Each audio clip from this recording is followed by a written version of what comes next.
Picture this. It's 1985.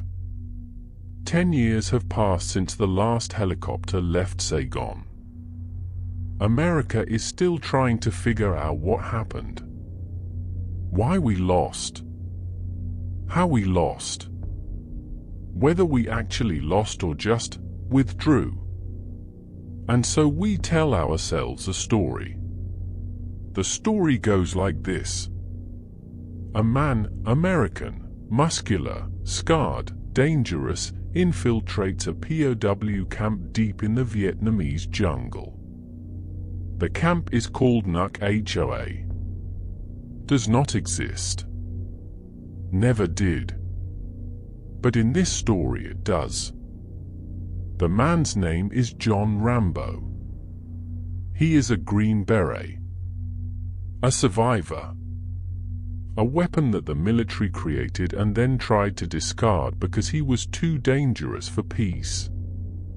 The camp commander is a Soviet officer named Podovsky. The Soviets, in this narrative, are the real enemy, not the North Vietnamese. The North Vietnamese were just Soviet puppets. Useful idiots. Rambo enters the camp. He does not enter diplomatically. He enters by killing approximately 40 Vietnamese soldiers with his bare hands, a hunting knife, and explosives. Single-handedly. While carrying a rescued American POW on his shoulders. The Vietnam War, in this version of events, was not lost by America. America was not there for the final battle. That's the point. America pulled out with honor. Left behind a government that couldn't hold. But if America had been there, if America had committed fully, if the politicians had let the warriors do their jobs, we would have won. This is the thesis of the film. We lost because we were prevented from winning. Not because winning was impossible, but because those in power didn't want it badly enough. And now, Rambo is back. Officially a prisoner awaiting execution. Unofficially, he's been sent on a covert mission to prove what the American government will not say publicly, that American soldiers are still being held in Vietnam, still suffering, still waiting for rescue. He finds them. A whole camp of them. Americans. In cages. Tortured. But alive. Waiting for John Rambo to arrive and kill their way out. The Hollywood music swells. Explosions light the jungle. Bodies fall. The cage doors break open. The prisoners run. Rambo covers their escape. He is shot. He is burned. He survives. Because he is America, and America cannot be defeated, only betrayed. The final scene, Rambo, wounded and carried by Allied forces, is airlifted out. As the helicopter rises, he weeps. Not from pain. From rage. Rage that America was denied victory. Rage that the politicians wouldn't let him do the job. Rage that the nation he served abandoned him. He screams, "Do we get to win this time?" The camera pulls back. The helicopter fades into the sunset. Cut to credits. Now let me tell you what actually happened. April 29th, 1975. 3:47 in the afternoon. Saigon. There were no American POWs left in Vietnam. There were no camps of imprisoned soldiers waiting for rescue. There were no Rambo moments. There was no final battle where America proved it could win if only given the chance. There was instead the end of an empire. Not in a moment of glory, not in a climactic battle, but in a scramble to fit as many people as possible onto the last helicopter leaving the American embassy. The helicopter was a CH-46C Knight. Military designation, a transport halo. Capacity, approximately 45 people if loaded carefully. On April 29, 1975, it took off carrying 70 people. 70. In a helicopter designed for 45. The rotor blades were straining. The pilot, a man named Lance Corporal Charles McMahon, knew the helicopter was overweight. Knew it was dangerous. Knew that one mistake, one moment of mechanical failure, and everyone on that aircraft would die. He took off anyway, because the alternative was leaving people on the rooftop. And that was worse than the possibility of the helicopter falling out of the sky. This is what empire looks like when it collapses. Not Rambo killing 40 men single-handedly. Not Americans rescuing American prisoners from camps that never existed. Just an overloaded helicopter, groaning underweight it wasn't designed to carry, flown by a pilot who knew it was going to fail but also knew he had no choice. That's the truth. The film version and the real version are different species of narrative. In the films about Vietnam made in the 1980s and 1990s, there is always a moment where someone, usually a general or a senator or a politician, says the same thing. We could have won.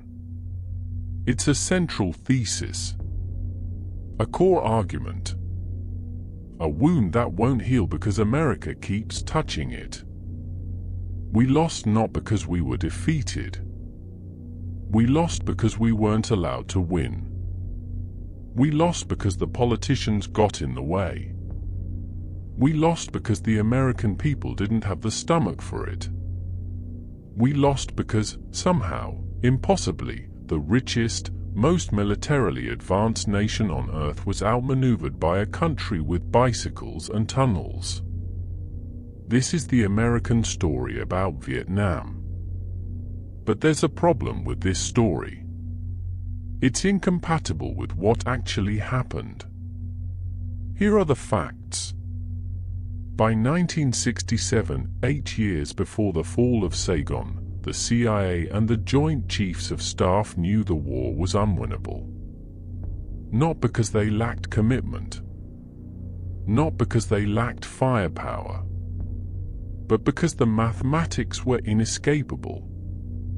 The Viet Cong and North Vietnamese army were willing to absorb casualties at a rate that American public opinion could not sustain. They were fighting for their country. They would sacrifice 100 men to kill one American and consider it a good trade. America was fighting to maintain a strategic position, to dominate the region, to prevent communist expansion. These are valuable objectives, but they are not worth dying for to the American public. Not indefinitely. The North knew this. The American military knew this. The CIA knew this. What America did not know, or rather, what America knew but did not accept, was that you cannot win a war when your enemy is more willing to die than you are. You can kill more of them than die in the process. You can accumulate body counts. You can claim victory based on mathematics. But you cannot prevent them from replacing their losses and continuing the fight. The United States dropped more tonnage of bombs on Vietnam than was dropped on Japan in World War II. Let me say that again, more tonnage. On a country the size of New Mexico. And it didn't work. After the Tet Offensive in January 1968, where the North Vietnamese and Viet Cong launched coordinated attacks across the country and were defeated militarily but won a psychological victory, the American public began to understand something. Whatever was happening in Vietnam, it was not going as the government claimed. The body counts were real. The American casualties were real. The money spent was real. The destruction inflicted was real. But the progress toward victory? That was increasingly difficult to see. By 1968, Walter Cronkite, the most trusted man in America, traveled to Vietnam, observed the situation, and reported back.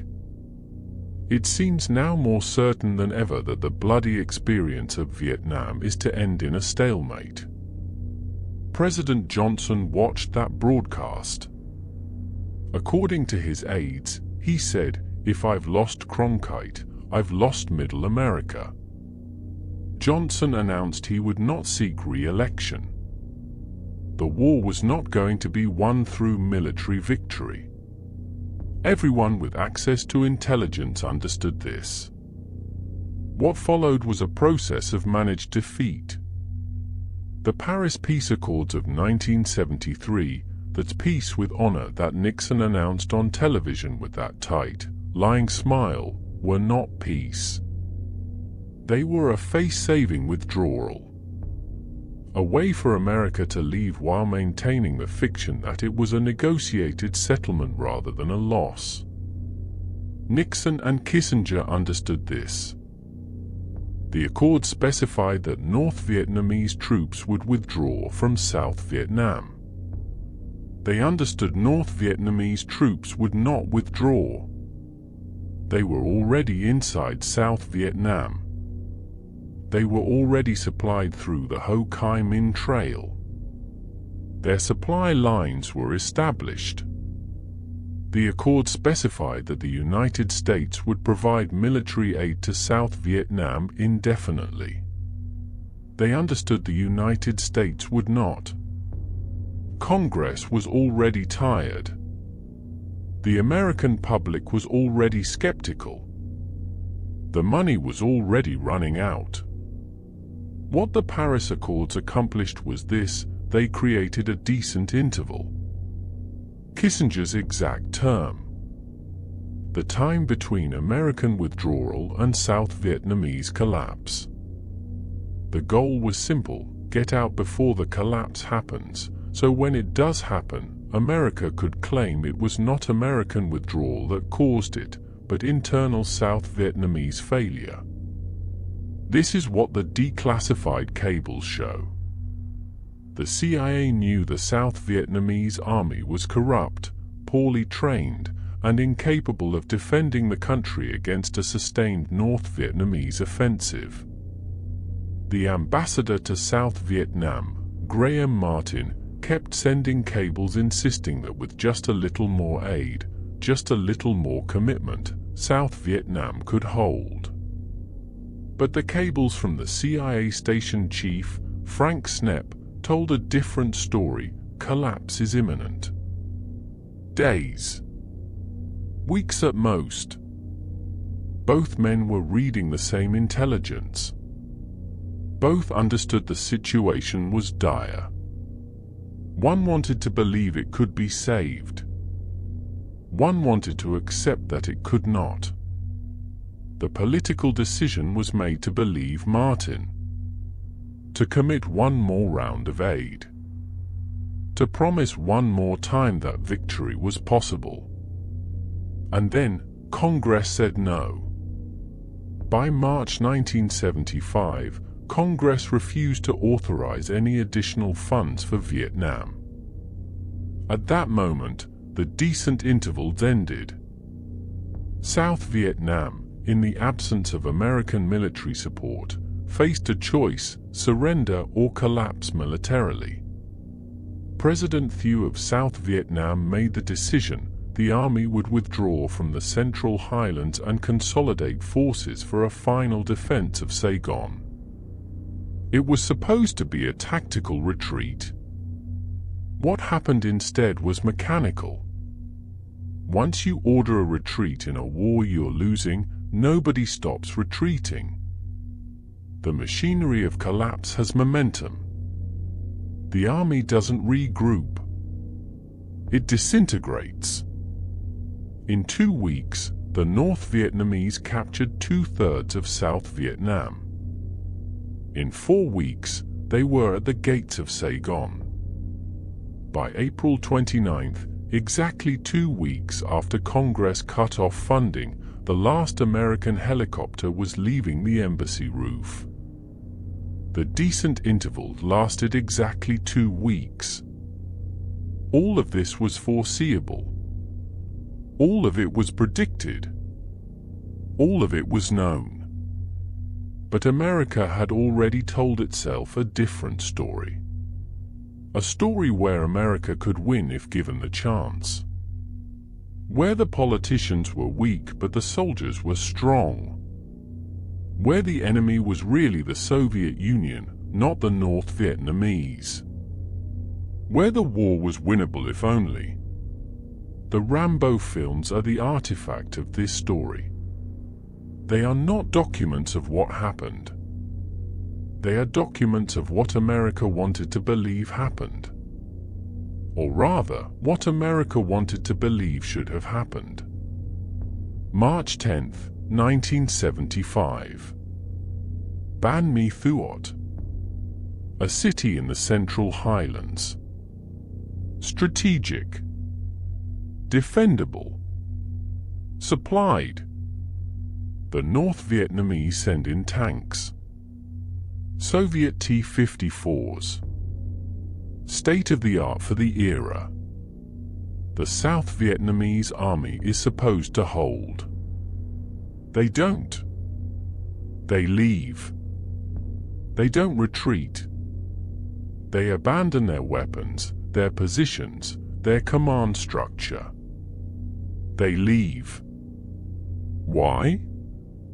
Because they understand something the American generals haven't fully accepted: the war is over. They have already lost. What's happening now is just the machinery of collapse working itself out. 2 days. That's how long Ban Mi Thuot holds against a North Vietnamese army with armor and unlimited supply lines. 2 days. President Thieu makes the decision: consolidate forces around Saigon. It will be a tactical withdrawal. But tactical withdrawals in wars you're losing have a mathematical property: they become panicked retreats. Then routes. Then dissolution. The ARVN, the Army of the Republic of Vietnam, pulls out of Pleiku. Then Quantum. Then Quang Tri. Then Hue. Hue is ancient. It is the imperial capital. It holds symbolic weight that extends beyond military significance. In 1968, during the Tet Offensive, 10,000 people died there. Americans said it could never be lost again. March 25, 1975. It falls. Not in a siege. Not in a battle. It is evacuated in 2 hours. Then Da Nang. Da Nang is 1 million people. 1 million. It's a port city. It has an airbase built by Americans. The South Vietnamese government says it will be defended. By late March, North Vietnamese forces are approaching. Not close, but approaching. The message is clear: the city will fall within days. The machinery of collapse accelerates. People who understand war start making personal calculations. The city will fall. If you are in the city when it falls, and you are associated with the government or the army, you will likely be imprisoned. If you are especially unlucky or especially prominent, you will be executed. So on March 29th, World Airways, a civilian charter company, decides to evacuate people from Da Nang. They send in a Boeing 727. Capacity approximately 300 passengers if loaded carefully. What happens next is not military history. It is the breakdown of civilization under pressure. Between 10,000 and 15,000 people attempt to board the plane. They do not form a line. They do not wait their turn. They understand that this is the last airplane. That anyone left behind will fall to the North Vietnamese. They rush the aircraft. People climb on the wings, hang from the landing gear, wedge themselves into the cargo hold. Mothers hand their children to strangers in the hope that the airplane will at least carry the children out. The pilot, Ed Daly, is watching this. The aircraft is not designed to carry this many people. It cannot take off with this weight. It will not be able to climb. It will not be able to clear the mountains surrounding the airfield. He has a choice: close the doors and refuse to take off, knowing that the rejected passengers will riot, will try to break into the plane, may succeed in overwhelming the flight crew and everyone on board. Or he close the doors as they are, with several dozen people still clinging to the exterior of the aircraft, and try to take off anyway. He chooses option 2. The airplane lurches forward. People still clinging to the landing gear, they are visible in photographs, realize what is happening. They understand that when the plane lifts off, they will fall. The aircraft accelerates. It lifts. And people fall. One woman, her name is recorded in some accounts, invisible in others, falls from the landing gear as the aircraft climbs. Her body falls to the tarmac. Other bodies fall after her. The Boeing 727 has killed its own passengers to escape. It reaches altitude. It makes it. It lands at a base in Thailand. The survivors disembark. Some of them will eventually make it to America. Some will spend the rest of their lives in refugee camps. But the bodies that fell at Da Nang will remain there. By March 30th, the North Vietnamese control 2/3 of South Vietnam. The Saigon government controls perhaps Saigon itself and a perimeter around it. The American government understands the mathematics. They make the decision: evacuate American personnel from the embassy. Evacuate as many South Vietnamese as possible, those who work directly for Americans, those who will be in mortal danger if captured. Evacuate. Not defend. Not fight. Evacuate. Operation Frequent Wind is the name given to the evacuation. The operation is supposed to be conducted with order and dignity. Americans will leave in military transports. South Vietnamese will follow in organized convoys to the airport. What actually happens is chaos. By April 20th, the North Vietnamese are within artillery range of Tan Son Nhut, the main airport near Saigon. Artillery begins falling. The airport becomes too dangerous for regular evacuation flights. The operation is compressed. What was supposed to take weeks now has to happen in days. What was supposed to happen with order now happens in panic. The embassy becomes a pressure cooker. Vietnamese people who supported the Americans, worked for the Americans, are gathering at the embassy gates. They have documents, work permits, letters of recommendation.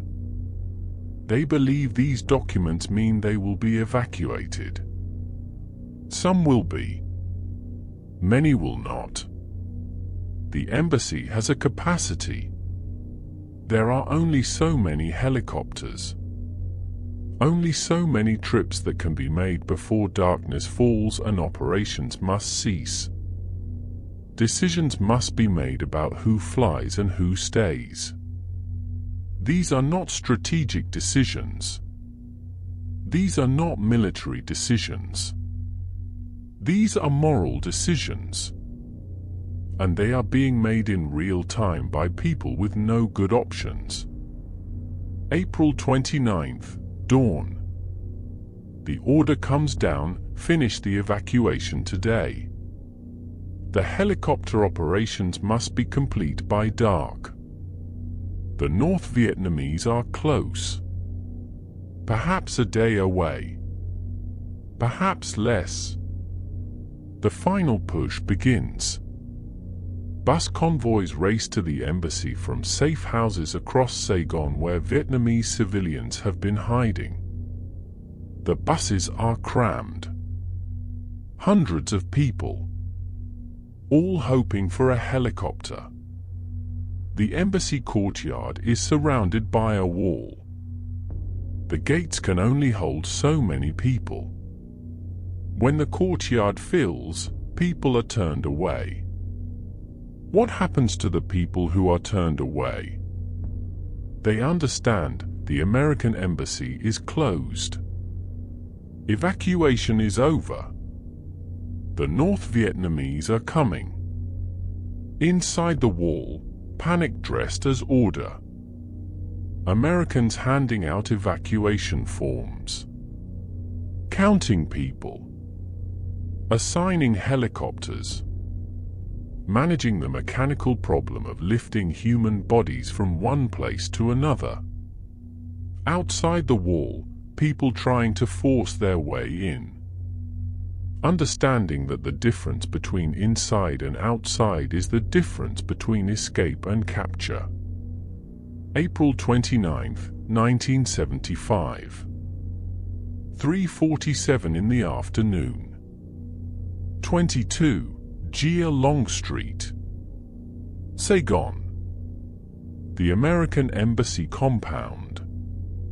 The last remaining gathering point for evacuation. On the roof, Americans and Vietnamese who believe they are about to be evacuated.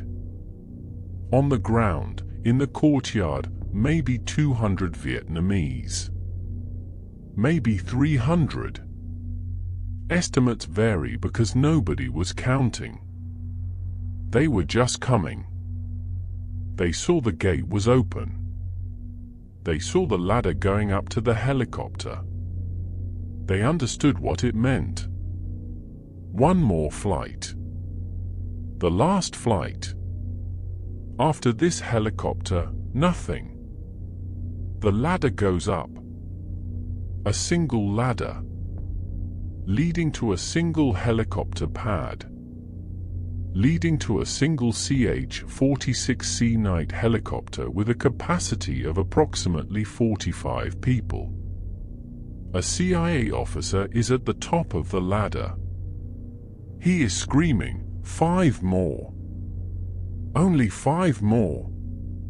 But there are hundreds below. People push forward. Not violently. Not yet. But with the urgency of people understanding that the next few seconds will determine whether they live or die. The CIA officer points to 5 people. They climb the ladder. The others below understand this is the end of evacuation. When this helicopter leaves, that is the final flight. Among those below is a Vietnamese Air Force general. He could probably force his way up the ladder. He has rank. He has authority. He has weapons. He does not. He lets others go.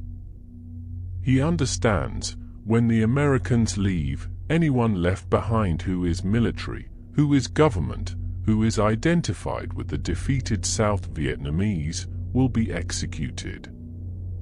But he does not climb the ladder. One account says he committed suicide that night, rather than face what was coming. The helicopter fills. 70 people packed into a 45-capacity aircraft. The rotor blades are straining. The aircraft is overweight. The pilot, Charles McMahon, knows this. Knows that every additional person increases the risk of mechanical failure. But he also knows this is the last helicopter. If he does not take everyone, people die. If he does take everyone and the helicopter crashes, people die. The choice between certain death for some and possible death for all.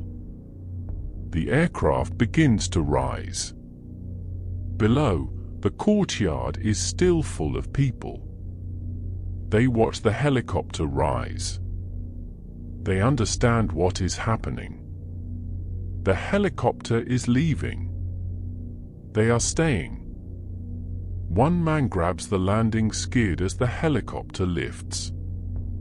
For a moment, maybe 5 seconds, he is suspended between the rooftop and the sky. Between the life he had and the life he is about to lose. Then his grip fails.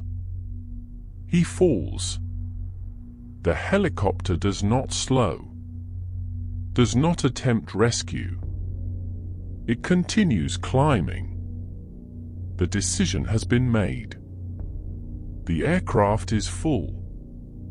The weight is at the maximum limit. Any additional weight will cause structural failure. The man who fell will not be in any account of this day. His name is not recorded in military histories. His fate is unknown. He was one of the thousands left behind when the helicopter flew away. The aircraft climbs to altitude. It navigates to the USS Midway, an aircraft carrier positioned offshore, and lands. The crew evacuates the 70 passengers. Some of them will eventually make it to the United States.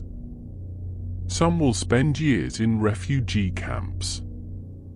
Some will never leave Southeast Asia. But they will be alive. And 70 miles away, in Saigon, the people left behind will experience what the people in Saigon understand is coming. By midnight, April 30th, the first North Vietnamese tanks are rolling through the gates of Independence Palace. The war is over. Not because America was defeated militarily. America never fought the final battle. But because America left. And when empires leave, the machinery they built collapses. Hollywood did not accept the fall of Saigon. It could not accept it. It was anathema to the American narrative. America was supposed to be the nation that won. The nation with the best military. The nation with the most powerful technology. The nation that could not be defeated. And yet, America had been defeated. Not decisively, but definitively. The South Vietnamese government had ceased to exist. The American embassy had evacuated. The flag had been abandoned. Somehow, we had lost. But we could not accept that we had lost because of anything intrinsic to the war itself. We could not accept that the war was unwinnable. We could not accept that you cannot sustain military action against an enemy more willing to die than you are. So we told ourselves a different story. We told ourselves that we could have won if only we had been allowed to. If only the politicians had let the military finish the job. If only the American people had had the stomach for it. This story is false. But it is comforting. And so, beginning in 1982, Hollywood produced a series of films that enacted this false narrative. That showed Americans, through military power and determination, retrieving victory from the jaws of defeat. John Rambo, First Blood, then First Blood Part 2, goes back to Vietnam and rescues American POWs that don't exist. Chuck Norris, in Missing in Action, infiltrates Vietnam and rescues his own wife and prisoners of war. Gene Hackman, in Uncommon Valor, leads a private military operation to rescue his son and other POWs left behind. The thesis, in every case, is identical. America lost not because the war was unwinnable, but because America was not permitted to win. Because the politicians got in the way. Because the American public lacked courage. Give the warriors what they need. Get the politicians out of the way. And America will prevail. This narrative is profoundly false. But it is also profoundly useful to military power structures that want to be permitted to fight without public oversight. And it is profoundly useful to the American psyche, which wants to believe that we did not lose because we are weaker than we thought, but because we were betrayed. The betrayal narrative is more psychologically sustainable than the defeat narrative. So we built it. We reinforced it with films. We taught it to our children. We made it the default story that Americans tell themselves about the Vietnam War. And then, roughly 35 years later, we watched the fall of Kabul. August 2021. An American helicopter on a rooftop. People trying to climb aboard. The aircraft overloaded. The pilot facing an impossible choice. The decision to fly away with as many people as possible, leaving others behind. And the machinery of American retreat playing out, in real time, on television, for the second time in living memory.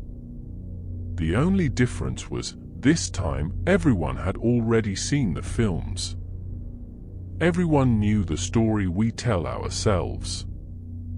Everyone understood that when empires fail to protect the people who depend on them, the excuse is always the same: we did our best. We did all we could. If we'd only been given more time, more resources, more authorization, we could have saved everyone. But the helicopters were full. And the helicopters left. And the people left behind remained behind. Just like in Saigon. Just like every other moment when an empire realizes it can no longer maintain the fiction of invincibility. The Rambo films were made in the hope that we would learn to believe in American victory again. But they actually taught us the deeper lesson: when empires collapse, they collapse the same way. Through the same machinery. With the same people left behind. The only variable is the date. And how many films we made beforehand, trying to convince ourselves it would be different next time. The helicopter that left Saigon on April 29, 1975, designation Lady Ace-09, is preserved in a museum today. The USS Midway Museum in San Diego. You can visit it. You can stand next to it. You can touch the metal that carried 70 people to safety while leaving hundreds behind. It is clean now. Restored. Rendered safe and comprehensible through the language of museum artifact. And next to it, in theory, there could be an exhibit explaining the mythology that followed. The Rambo films. The missing in action fantasies. The revisionist narratives.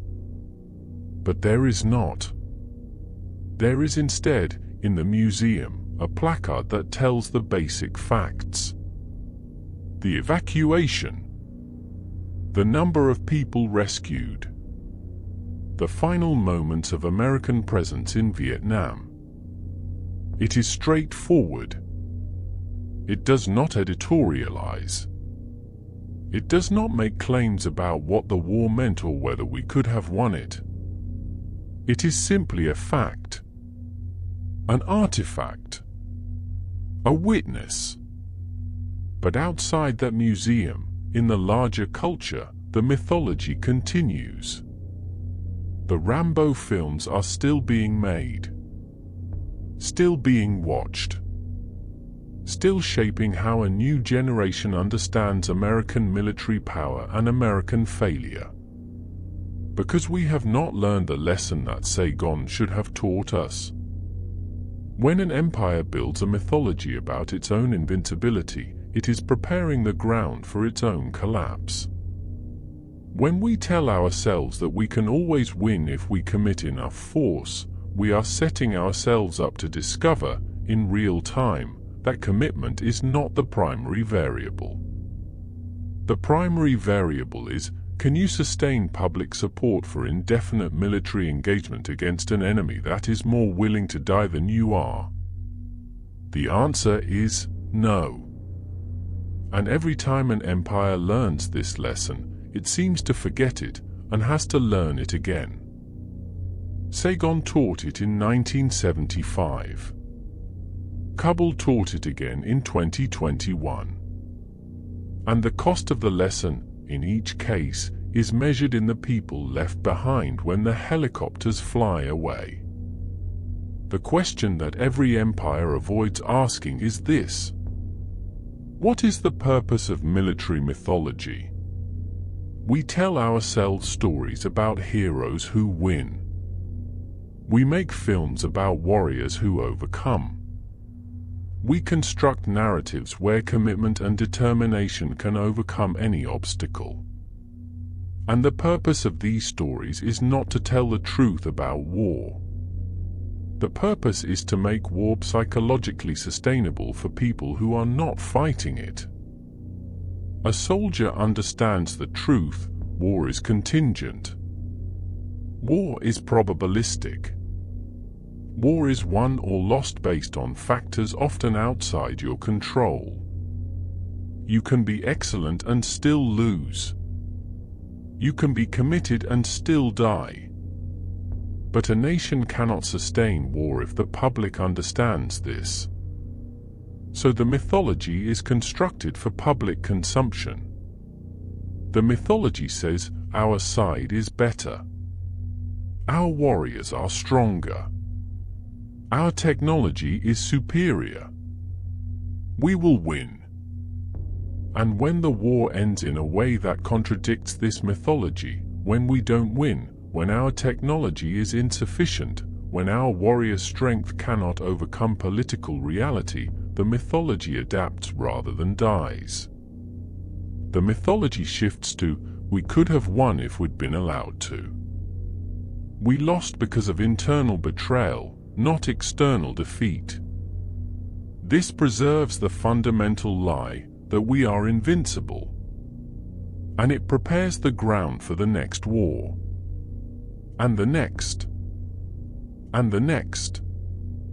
Because if we believe we are invincible, we will take risks we should not take. We will commit to wars we cannot sustain. We will send helicopters into airspace that is no longer ours to control. And when those helicopters become overloaded with desperate people trying to escape the consequences of our belief in our own invincibility, we will act surprised. But there is nothing surprising about it. It is simply the machinery of empire operating according to its design. The Rambo films are not the cause of this pattern.